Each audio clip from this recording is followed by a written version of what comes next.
도널드 트럼프 당선인이 미국 대통령에 공식 취임하면 우리나라를 비롯해 국제사회에 크고 작은 변화가 예상됩니다. 국제질서 변화와 기후위기 정책 변화 등이 예상되는 가운데 교회와 그리스도인의 역할에 대해 생각해 봅니다. 교회 공동화가 심각한 미국에서 건강하게 성장하는 한인교회가 있습니다. 교인들의 자발적 헌신으로 사역을 펼치는 워싱턴 성광교회 임용우 목사를 만나 한국교회를 향한 당부의 이야기를 들어봤습니다. 전 세계 선교지 소식을 전하는 미션 리포트에선 부정선거 의혹으로 대규모 시위가 벌어진 아프리카 모잠비크 소식을 살펴봅니다. 여러분 안녕하십니까? CBS 뉴스입니다. 도널드 트럼프 당선인이 내년 1월 20일 미국 대통령으로 공식 취임하면 우리나라를 비롯해 국제사회에 크고 작은 변화가 예상됩니다. 오늘은 이를 통해 야기될 수 있는 정치적 양극화 문제를 비롯해 트럼프 행정부 출범 이후 기후위기 측면에서 기독교계의 역할은 무엇인지 살펴봅니다. 한혜인 기자입니다. 한 나라의 지도자가 바뀔 때면 사회에는 크고 작은 갈등이 발생합니다. 도널드 트럼프 미국 행정부 2기 출범을 앞두고 국제사회에 가져올 변화에 대한 관심이 확산되고 있습니다. 특히 국제질서 변화 등으로 정치적 대립까지 이어질 수 있는 상황 속에서 교회와 기독교인의 역할에 대한 고민도 깊어지고 있습니다. 웨스트민스터 신학대학원 대학교 김선일 교수는 사회 통합과 평화를 위한 그리스도인의 역할이 중요하다고 말했습니다. 김 교수는 각자가 지닌 이념적 성향을 내세워 상대방을 판단하는 태도를 지양할 것을 당부했습니다. 그러면서 기독교인들이 위정자를 위해 기도하고 각자의 삶을 통해 예수 그리스도를 드러낼 수 있는 방향이 무엇인지를 고민해야 한다고 강조했습니다. 어떠한 우리의 이념, 우리의 가치나 신념을 막 그걸로 세상을 지배하려고 하지 말고 신실하게 현존해서 우리가 어떻게 사는지를 보여주자는 거예요. 기독교 신앙의 중심은 예수 그리스도의 복음이 되어야 한다는 것을 기억하며 지나치게 정치적인 이념에만 매몰돼 일상 속 우선순위가 바뀌는 일이 없도록 노력해야 한다는 의견입니다. 진보적인 분이든 좀 보수적인 분이든 기독교인이라면 똑같이 신실한 현존을 통해서 대안적 공동체를 통해서 교회가 이 사회에 대한 새로운 길을 보여줘야지 한쪽과 너무 동일시되고 경도되는 것은 조심해야 한다는 거죠. 한편 미국의 기후 에너지 정책이 크게 변화될 것으로 예상되면서 기후 대응 측면에서 한국 교회의 노력도 요구됩니다. 지난번 트럼프 대통령이 당선됐을 때 기후 정상회의에서 이제 탈퇴하고 어떤 국제적인 협약들을 지키지 않겠다고 그렇게 선언하고. 기독교 환경단체들은 한국교회가 기후위기 대응에 적극적으로 협력하며 하나님의 창조 세계를 보호하는 일에 동참해 줄 것을 요청했습니다.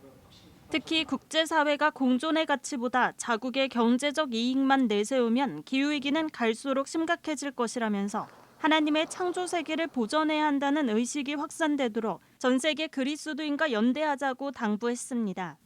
CBS 뉴스 한혜인입니다. 교회 공동화가 심각한 미국에서 건강하게 성장하는 한인교회가 있습니다. 미국 워싱턴 성광교회인데요. 교회 재정의 절반 이상을 해외 선교에 사용하고 교인들의 자발적 헌신으로 사역하는 교회로 미국 사회에서도 잘 알려져 있습니다. 교인 감소와 교회의 사회적 신뢰 하락 등 갈수록 침체하고 있는 한국교회가 귀담아 들을 만한 점들도 있습니다. 미국 워싱턴 성광교회 임용우 목사를 천수연 기자가 만났습니다. 지난 2001년 설립된 워싱턴 성광교회는 선교하는 교회로 잘 알려져 있습니다. 개척 10년 만에 80명의 선교사를 파송했고 지금은 직접 파송 선교사 97명을 포함해 150명이 넘는 선교사를 지원하고 있습니다. 선교는 성광교회의 설립 비전입니다. 많은 사람을 옳은 도로 도라하는 자는 별과 같이 영원토록 빛나리라. 근데 거기에 나오는 그 말씀이 영혼 구원이거든요. 영혼 구원에 대한 하트가 들어오면 선교는 당연히 하게 돼 있어요. 그러다 보니 교회 예산의 절반 이상이 선교에 사용됩니다.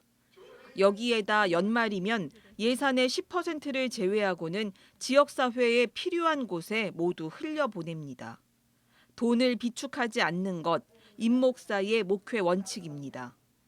하나님의 일은 하나님이 하신다는 믿음과 경험 때문입니다. 내가 큰 일을 계획하면 하나님 그 필요한 사람 재원을 보내줘.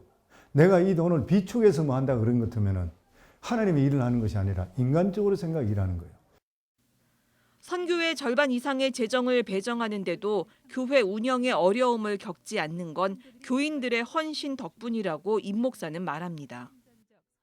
평범하게 믿는 사람이 없는 거예요. 모두 다 제자봐야 되는 거예요. 교회라고 하는 것은. 평신도 영성을 무시하면 안 돼요. 평신도들이 대단한 사람이 너무 많이 있어요. 영적으로 충만한 사람도 있고 목회자보다 하트가 더 있는 사람도 있어요.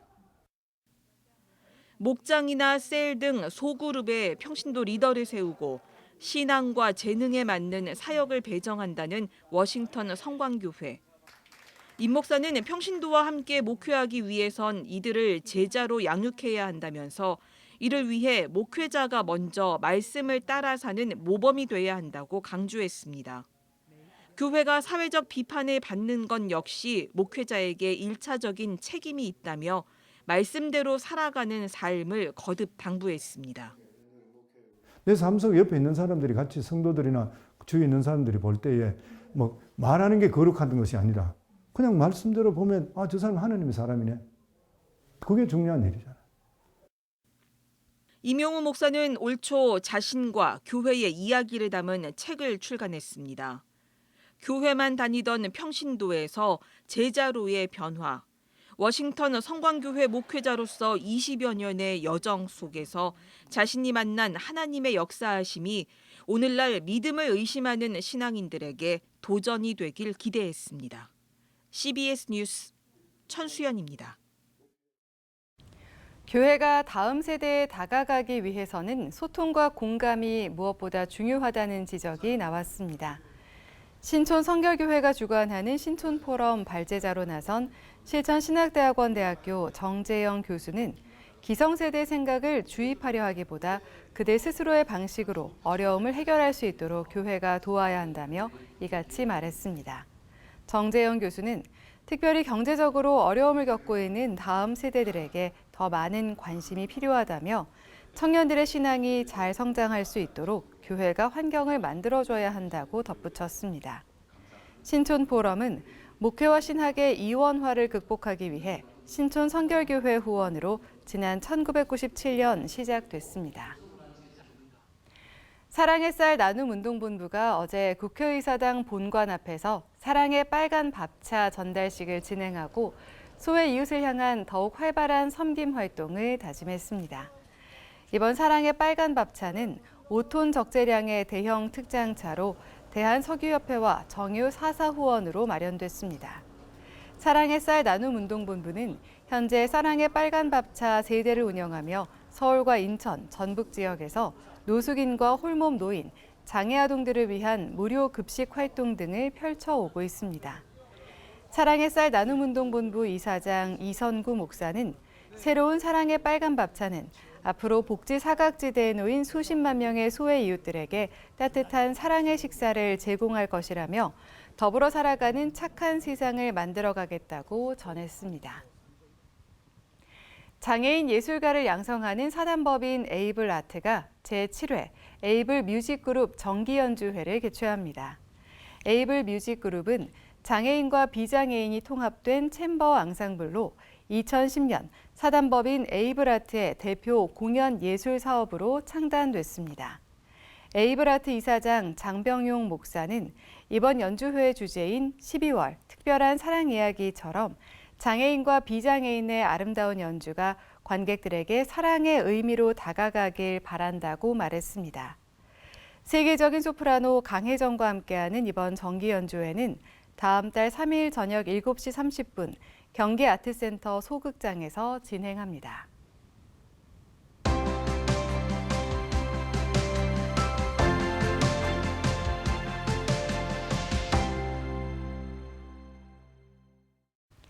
전 세계 선교지 소식을 전하는 미션 리포트.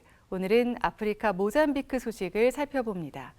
모잠비크는 오랜 내전으로 인한 아픔과 경제적 어려움, 높은 문맹률 등으로 선교적 관심과 지원이 많이 필요한 나라인데요. 최근엔 대통령 선거가 부정선거란 의혹이 불거지며 대규모 시위가 발생해 기도가 더욱 절실한 상황입니다. 모잠비크에서 심훈 선교사가 전해드립니다.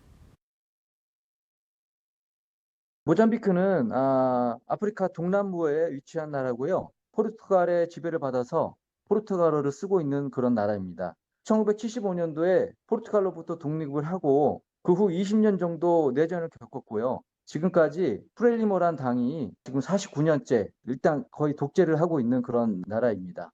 경제적인 부분은 지금 이 나라가 너무 힘든 상황이 있죠. 가스도 많이 나고 자원도 많이 있는데 이걸 제대로 활용 못하고 이게 아프리카 대부분의 국가들이 전부 윗선에서 끝나는 그런 상황이라 국가 개발을 하는 데 있어서 너무나 힘든 상황입니다.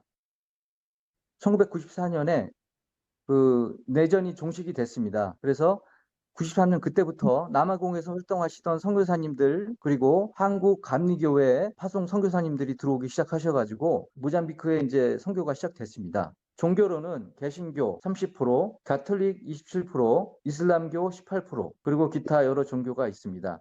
이 사람들이 사회주의로 시작돼서 문화적으로 폐쇄적인 문화와 사고 변화가 엄청 더디고 느립니다. 현지 그 교인들의 삶은 교회 따로 삶 따로 이런 삶이 되기 때문에 실제로 변화되는 게 엄청 힘든 그런 상황입니다. 모잠비크 선교의 과제 방향에 이 나라가 기본적으로 교육의 문제입니다. 문맹률이 40%에 달아요. 학교 다니는 사람 손을 딱 들라 그러면 100명 중에 50명 들까 말까 그래요.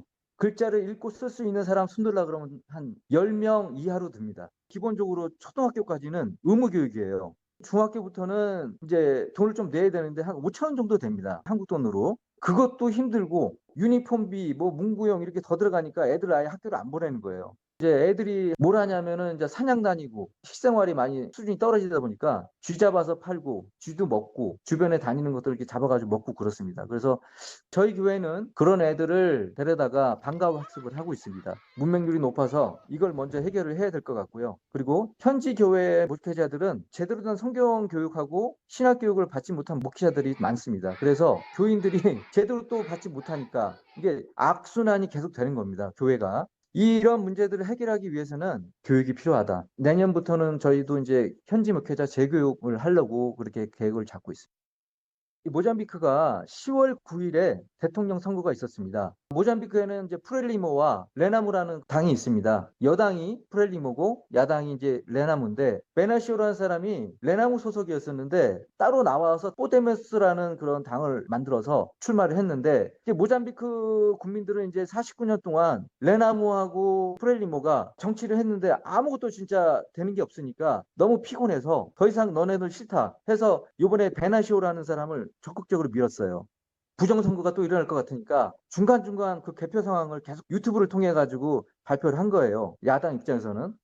거진 뭐 70% 이상 베나시오를 선출을 한 거죠. 국민들이. 그런데 10월 25일 날 대통령 선거 결과를 발표를 했는데 거꾸로 자기들이 7대3으로 이긴 걸로 딱 발표를 했어요. 그래가지고 국민들이 가만히 있지 않고 이제 시위에 나선 거죠.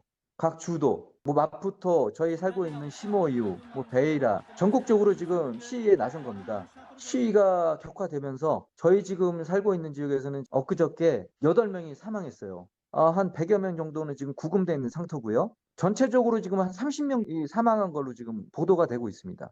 모잠비크 국민들은 일단은 변화를 원하는데 이 사람들이 이제 부정선거 발표를 했기 때문에 계속돼서 이제 이런 시위가 있을 걸로 봅니다. 베너시오가 계속 일주일에 3일 정도씩 계속해서 이제 시위를 하게끔 주도를 하고 있어요. 마푸토 같은 경우는 거의 매일같이 시위를 하고 있는 중입니다. 이런 식으로 계속 나오다 보니까 여당 측에서는 좀 힘들다고 판단을 했는지 재검을 하기로 했습니다. 그래서 지금 다음 주 11월 27일 재검표를 해서 발표를 하기로 했어요. 그래서 27일 날 발표가 어떻게 나느냐에 따라서 지금 모잠비크의 미래가 지금 결정될 겁니다. 네, 어느 나라나 마찬가지지만 한번 변화를 한다는 것이 엄청 힘들잖아요. 그래서 이번에만큼은 모든 국민이 한 마음이 되어서 변화된 모잠비크를 만들 수 있도록 기도를 부탁드립니다. 모잠비크 땅 가운데 회개의 영과 성령의 영을 부어 영적 부흥을 주소서. 모잠비크를 위해 헌신하는 선교사님들이 생활과 사역에 지치지 않도록 영적 힘과 능력을 주소서. 현지 교회 사역자들이 진정한 목회자가 되도록 영적 각성이 있게 하시고 현지 교회가 든든히 서게 하소서. 경제적으로 너무 힘들고 어려운 시기를 보내고 있는데 돕는 손길들을 허락하시고 현 정부 지도자들과 관리들에게 정직한 마음을 주시고 부정부패가 사라지게 하소서. 이 땅에 사는 고아와 과부, 어려운 이웃들이 소망을 가지고 살아갈 수 있는 환경이 만들어지게 하소서. 지금까지 모잠비크에서 신문 선교사였습니다. 감사합니다.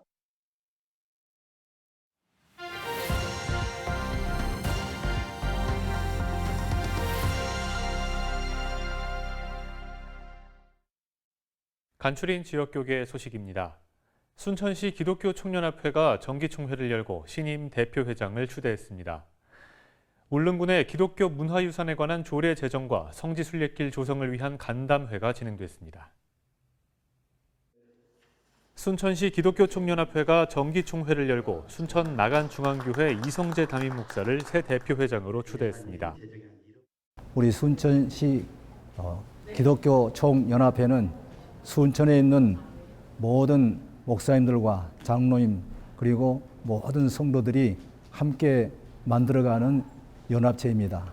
앞으로 우리 순천시 기독교 총연합회를 위하여 많이 기도해 주시고 또 이제 많이 후원해 주시기를 부탁 말씀드립니다. 한편 총회 개회 예배에선 전 총회장 김규곤 목사가 나서 연합회원들에게 하나님의 동역자가 돼 지역 복음화에 힘쓸 것을 강조했습니다. 울릉군 문화유산 조례 제정과 성지순례길 지정 등을 위한 준비위원회가 2차 간담회를 가졌습니다. 이번 간담회엔 울릉지역 근현대사 연구와 초기 울릉지역 기독교 역사에 대한 학술적 조사의 필요성을 설명하는 발표가 진행됐습니다.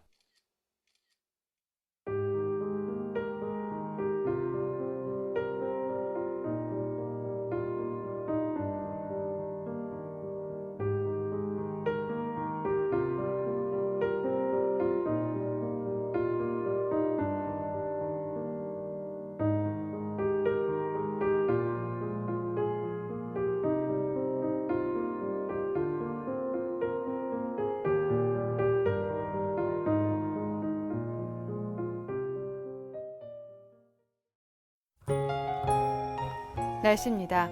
내일은 전국이 맑은 가운데 경기도와 강원 내륙엔 아침 기온이 영하로 떨어지는 곳이 있겠습니다. 내일 아침 최저 기온은 영하 1도에서 영상 10도, 낮 최고 기온은 9도에서 16도로 예상됩니다. 이상으로 뉴스를 마칩니다. 시청해주신 여러분 고맙습니다.